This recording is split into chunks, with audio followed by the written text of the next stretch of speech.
Hello दोस्तों, राधे राधे।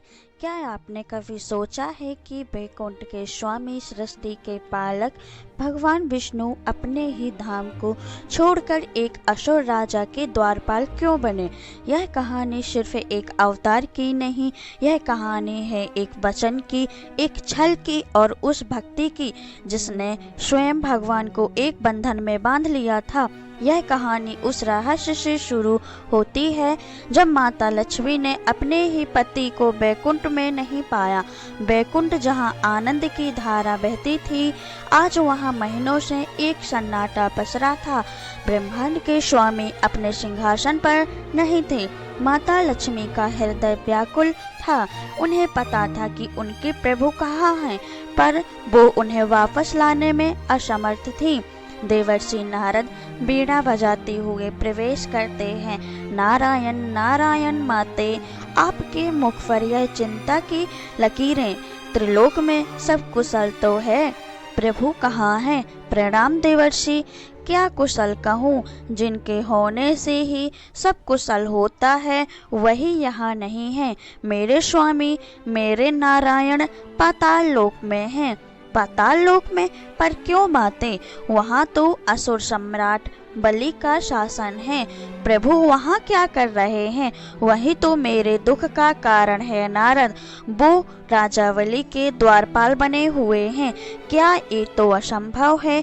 देवों के रक्षक एक असुर के प्रहरी, यह कैसे हुआ माते? इस अनहोनी के पीछे क्या कथा है?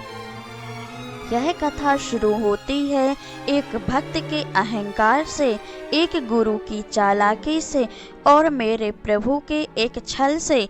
लेकिन क्या आप जानते हैं कि इस छल में एक ऐसी वस्तु का प्रयोग हुआ था जो शुक्राचार्य की सबसे बड़ी गलती बन गई?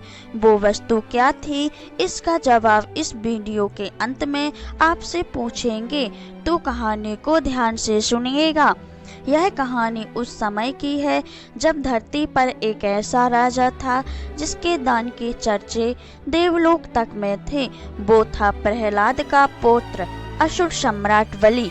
बलि अपने दादा की तरह ही विष्णु भक्त था, पर उसकी भक्ति में एक सूक्ष्म अहंकार था। गुरुदेव, मेरी तपस्या और मेरे दान ने मुझे इंद्र से भी महान बना दिया है। स्वर्ग पर मेरा अधिकार है। अब केवल एक अंतिम अश्वमेघ यज्ञ शेष है। उसके पूर्ण होते ही मैं त्रिलोक का स्थायी स्वामी बन जाऊंगा। बलि, तुम्हारी शक्ति असीमित है, इसमें कोई संदेह नहीं है, पर याद रखना, देवता छल करने में माहिर हैं और तुम्हारे दादा को स्वयं नारायण का वरदान प्राप्त था कि वो तुम्हारे वंश का विनाश नहीं करेंगे, लेकिन वो छल से तुम्हें रोक सकते हैं। मुझे किसी अनिष्ट की आशंका हो रही है। आप व्यर्थ चिंता करते हैं गुरुदेव। अगर स्वयं नारायण भी मेरे सामने याचक बनकर आ जाएं, तो मैं उन्हें भी खाली हाथ नहीं लौटाऊंगा। मेरा वचन ही मेरा धर्म है। यज्ञ की तैयारी शुरू कीजिए। बलि जब वो विशाल यज्ञ कर रहा था, उसी समय दरबार में एक छोटा सा ब्राह्मण आया, बावन, जो कि विष्णु का 5वां अवतार था। महाराज, एक अद्भुत ब्राह्मण कुमार आपसे भिक्षा लेने आए हैं। उनका तेज देखकर लगता है जैसे स्वयं सूर्य धरती पर उतर आए हों। मेरे यज्ञ के समय याचक, यह तो मेरा सौभाग्य है। उसे सम्मान के साथ अंदर लाओ। वामन रूपी विष्णु धीरे धीरे चलकर बलि के सिंहासन के पास आते हैं। उनकी शांत आंखों में ब्रह्मांड की गहराई है। उनके एक हाथ में छाता था और दूसरे में पीतल से बना एक छोटा चमकता हुआ कमंडल है। ब्राह्मण कुमार, आपका इस यज्ञ में स्वागत है। मैं प्रहलाद का पुत्र दानवीर बलि आपका स्वागत करता हूँ। मांगिए, आपको क्या चाहिए? सोना, चांदी, गांव, हाथी, घोड़े। आज आप जो मांगेंगे वो आपको मिलेगा। राजन, मैं एक साधारण ब्राह्मण हूँ। मुझे धन दौलत का कोई शोभ नहीं है। मुझे तो बस अपनी साधना के लिए 3 पग भूमि चाहिए, जिसे मैं अपने इन छोटे पैरों से नाप सकूं। 3 पग भूमि, वो भी इन नन्हे पैरों से। हे बालक, तुम तो मेरे दान का उपहास कर रहे हो। मैं तुम्हें पूरी पृथ्वी दान कर सकता हूँ। कुछ ऐसा मांगो जो राजा बलि की शान के लायक हो। राजन, संतोष में ही सच्चा सुख है। अधिक की लालसा तो कभी समाप्त नहीं होती। मुझे केवल 3 पग भूमि ही चाहिए। अब अपने वचन से पीछे मत हटिए। बलि, रुक जाओ, मेरी बात मानो। यह कोई साधारण बालक नहीं है, यह स्वयं विष्णु है। छल करने आए हैं। यह तुम्हारा सब कुछ छीन लेंगे। इन्हें कुछ भी दान करने का संकल्प मत लो। गुरुदेव, अगर यह स्वयं भगवान विष्णु है तो यह मेरा सबसे बड़ा सौभाग्य है कि आज भगवान मुझसे मांगने आए हैं। मेरा वचन देकर पीछे हटना यह बलि का धर्म नहीं है। जब बलि के संकल्प लेने का समय आया तो शुक्राचार्य ने सोचा, अरे यह बलि तो वचन दे बैठा, अब सब खत्म हो जाएगा, रोकना होगा इसे। हाँ, मैं जल के इस पत्र में छिप जाता हूँ। अगर जल बाहर नहीं निकलेगा तो इसका संकल्प पूरा नहीं होगा। मुझे ही रोकना होगा इसे। शुक्राचार्य ने अपनी माया से सूक्ष्म रूप धारा और जल पात्र की नली में जाकर बैठ गए ताकि जल बाहर न आ सके। अरे, जल क्यों नहीं निकल रहा? बामन सब समझ रहे थे। तभी बामन मुस्कुराए और उन्होंने सूखी नुकीली कुछ घास का एक तिनका उठाया और मुस्कुराते हुए उस पात्र की नली में डाल दिया। कुसा की नोक सीधे शुक्राचार्य की एक आंख में जा लगी। वो पीड़ा से छटपटाते हुए बाहर निकले। उनकी एक आंख हमेशा के लिए नष्ट हो गई थी। इसके बाद बलि ने अपना संकल्प पूरा किया और जैसे ही यह शब्द उसके मुख से निकले, इतिहास ने एक नया मोड़ लिया। उस छोटे से ब्राह्मण बालक का शरीर अब पूरे ब्रह्मांड में फैल रहा था। वह बामन नहीं, अब त्रिविक्रम थे। उन्होंने अपना पहला कदम उठाया और एक ही पग में समस्त भूलोक नाप लिया। उन्होंने अपना दूसरा कदम उठाया और दूसरे पग में संपूर्ण देवलोक और ब्रह्मलोक तक नाप लिया। विराट भगवान विष्णु बलि की ओर देखते हैं। बलि, तुम्हारे दान के अनुसार 2 पगों में मैंने पृथ्वी और स्वर्ग नाप लिए। अब बताओ, अपना वचन पूरा करने के लिए मैं तीसरा पग कहाँ रखूं? बलि के चेहरे में अहंकार का नकाब उतर चुका था। वो घुटनों के बल बैठ गया और हाथ जोड़ लिए। प्रभु, आपने मुझसे मेरा राज्य छीना, मेरा स्वर्ग छीना, पर आप मेरी भक्ति नहीं छीन सकते।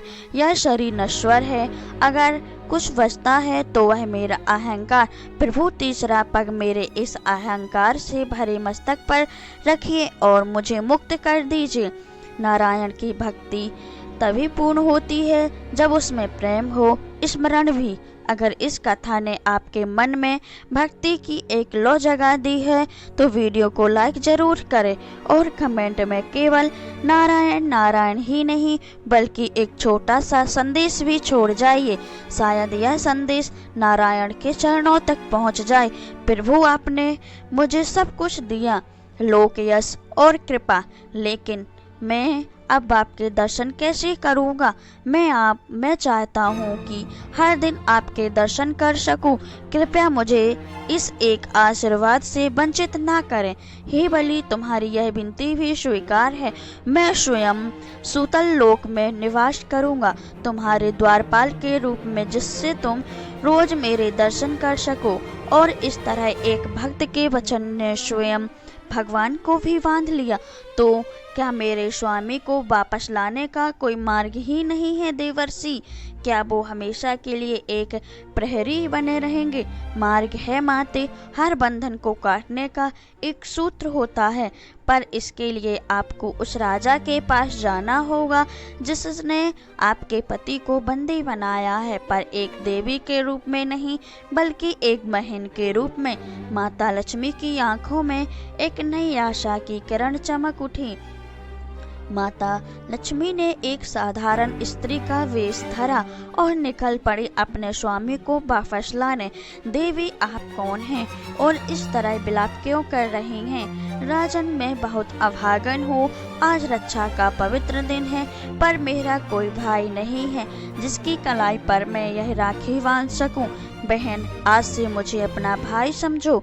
लाओ, मेरी कलाई पर यह रक्षा सूत्र बांधो। इसके पश्चात माता लक्ष्मी ने रेशम के धागों से बनी एक सुंदर राखी राजा बलि की कलाई पर बांध दी। बहन, मांगो, उपहार में क्या चाहिए? मैं तुम्हारी हर परेशानी दूर करूंगा। भैया, मुझे मेरा पति लौटा दीजिए।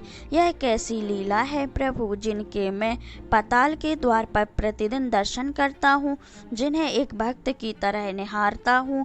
आज उन्हीं के लिए एक बहन बनकर आप मेरे समक्ष खड़ी हैं। मेरा धर्म क्या कहता है, एक भक्त का समर्पण या एक भाई का वचन? एक पल की खामोशी के बाद बलि के चेहरे पर एक शांत मुस्कान आती है और वह हाथ जोड़ लेते हैं। नहीं राजा, बलि हार सकता है पर एक भाई नहीं। माते, आपने मुझे भाई बनाकर धन्य कर दिया। आपका पति आपका है, आप प्रभु को अपने साथ ले जा सकती हैं। राजा बलि, आज श्रावण मास की यह पूर्णिमा इतिहास में रक्षाबंधन के नाम से जानी जाएगी। यह त्योहार भाई बहन के पवित्र प्रेम और वचन का प्रतीक बनेगा। तो दोस्तों, आपने पूरी कहानी सुनी। अब समय है आपकी याददाश्त को परखने का। देखते हैं कितने लोगों ने ध्यान से सुना। कृष्ण शुक्राचार्य को अंधा करने के लिए भगवान वामन ने जल पात्र में किस वस्तु का प्रयोग किया था? ए, अपनी उंगली। बी, एक पत्थर। सी, कुछ कांच का तिनका। डी, एक स्वर्ण शिला का। सही उत्तर नीचे कमेंट करें।